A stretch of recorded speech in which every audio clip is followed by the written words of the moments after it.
The kids spent the rest of the afternoon combing through dusty piles of old county records, desperately searching for anything that could help them make sense of Mr. Tolliver's cryptic utterance. Luca tried to shake the thought of Gran's basement, but his focus wavered. Explosives, messages hidden in jam, dossiers on various town figures, and a corkboard threaded with photos. Gran was the only family he had left. He still couldn't bring himself to believe the worst. But the old map with the symbol of explosives in town square made that difficult. As the sun began to set, the kids were no closer to the truth.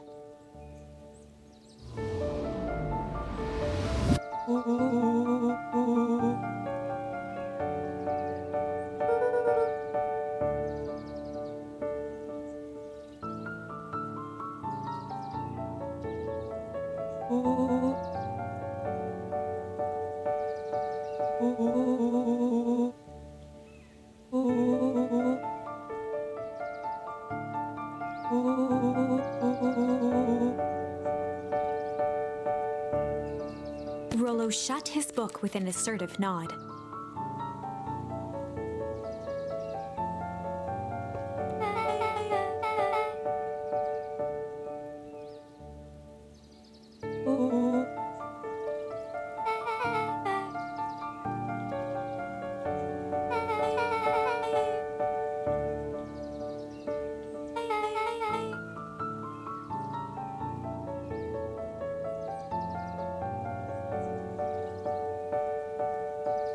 Rollo muttered under his breath.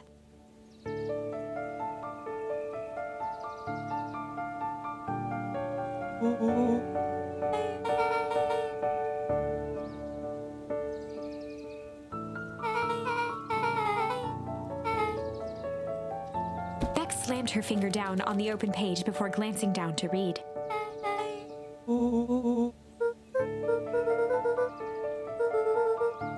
Something tickled the back of Luca's mind.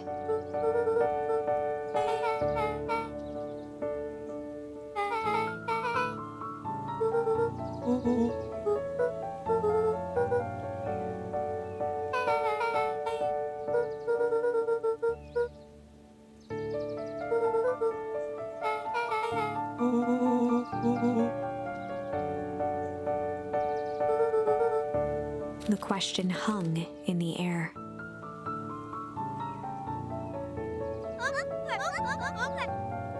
Beck rubbed her eyes.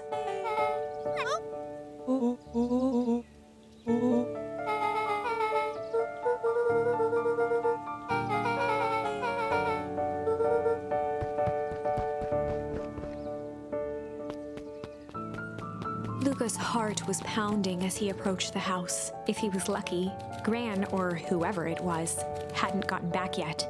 And of course, there was Mr. Tolliver tied up and unconscious in the basement. Dealing with him would be the first order of business. Luca shook out his arms to calm his nerves before entering.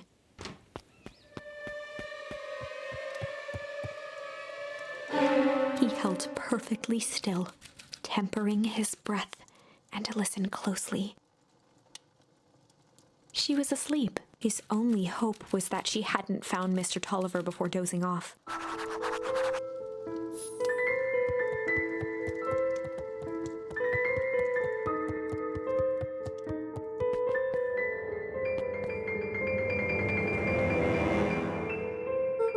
Mr. Tolliver was nowhere to be seen. Or maybe Gran knew everything. Luca's hungry stomach groaned. Not realizing it, he'd gone the entire day without eating. Luca rushed over to the pile of jam jars, unscrewed one, and shoveled a handful into his mouth. He flipped the lid to read the label.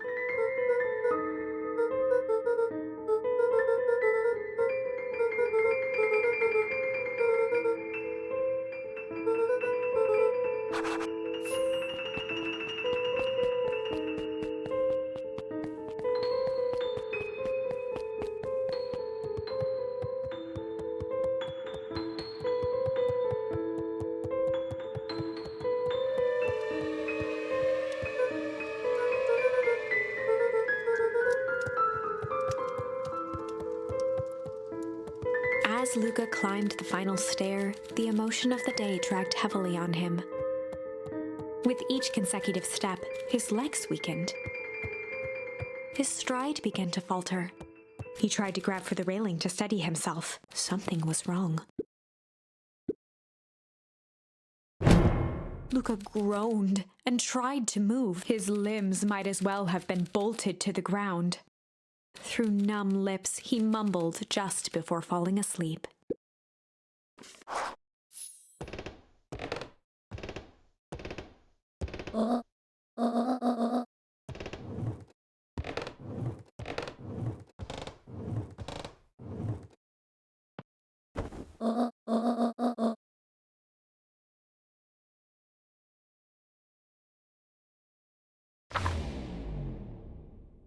Chapter 9. A speech to end all speeches. Luca awoke to find himself face down in bed. He moaned into his pillow.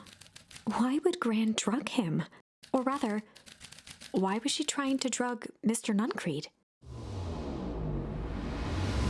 Shaking the questions from his woozy head, Luca snapped back to the matter at hand.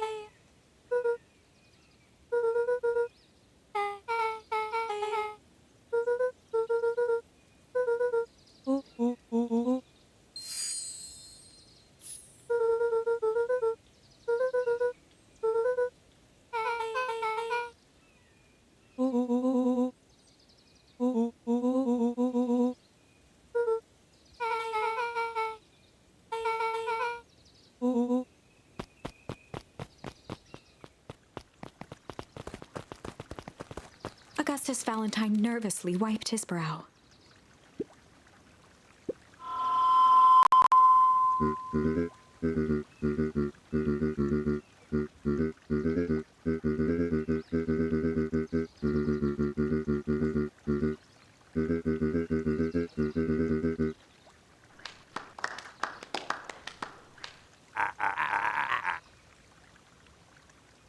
Gus cleared his throat and awkwardly loosened his tie. William Kerr bounded on the stage with the energy of a preacher at a big tent revival. He gave Gus a hearty slap on the back and motioned him off the stage.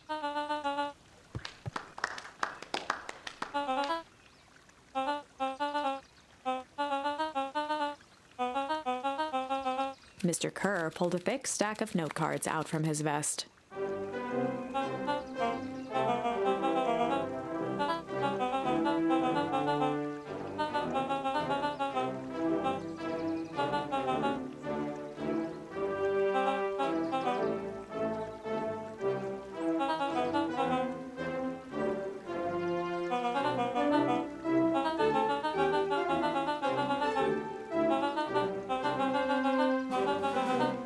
Mr. Kerr took a moment to survey the crowd.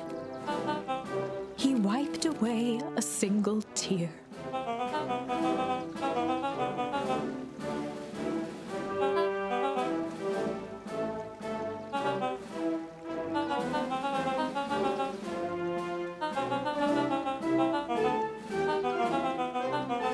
He thumped the podium to emphasize each word. Mr. Kerr nodded confidently, biting his lip. The crowd was silent, in rapt attention.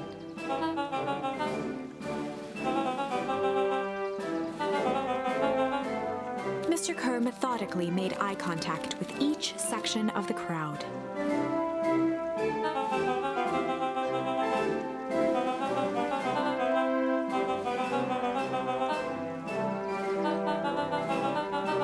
His voice began to build to a crescendo.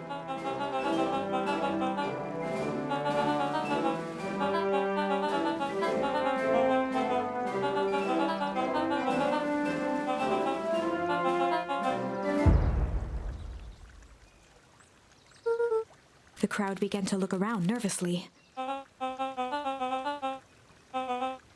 Mr. Kerr quickly flicked through his note cards.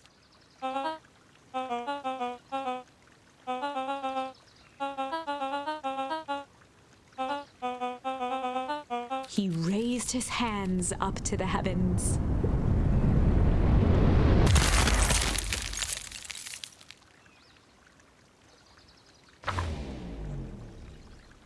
At that moment, a merciless wall of impossibly cold air ripped through the crowd, instantly freezing everyone and everything it touched. For a man like William Kerr, this was a fitting way for things to end. On a stage, with an entire town frozen in rapt attention. The end. There's that ice again! Whenever I think we're getting close, it comes along and ruins everything! Maybe we should just quit? Maybe you should just close the book, walk away, and never think of me again. No, I don't mean that. We got a little closer this time. We just need to try again. Please.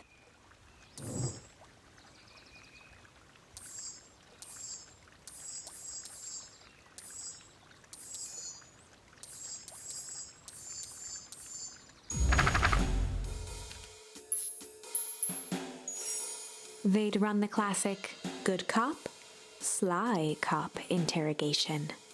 Luca and Rollo ducked behind a barrel, leaving Beck to her task. With a few crisp snaps, she roused Mr.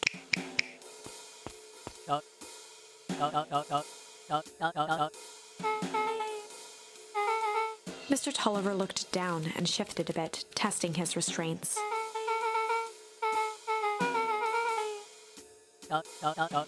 Beck caught herself before letting the surprise manifest on her face. She'd already gotten him to reveal his relation to Gran. This was going to be easy.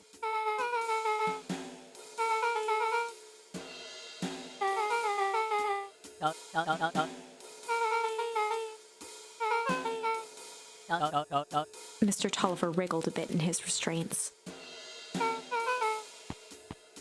Beck quickly removed the ropes.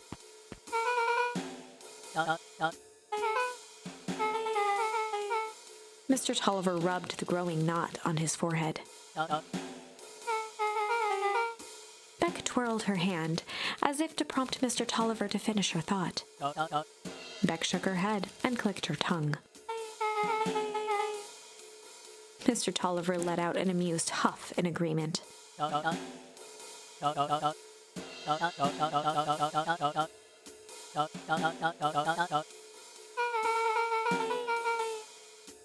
Beck was on a roll now, playing Mr. Tolliver like a fiddle.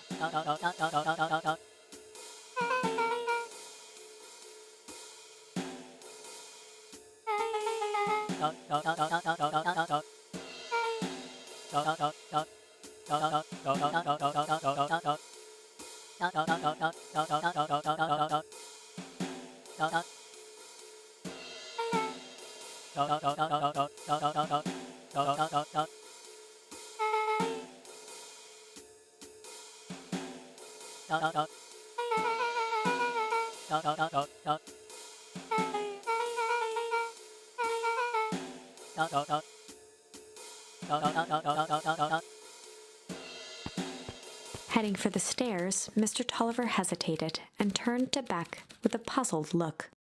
She grinned and gave him a peppy wave. With a shrug, he continued up the stairs, whistling a jaunty tune.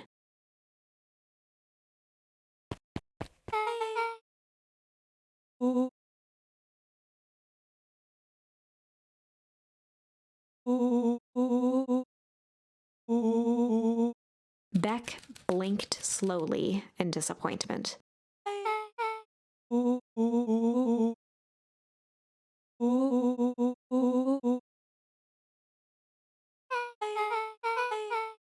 She turned to the table and began tearing small scraps of paper.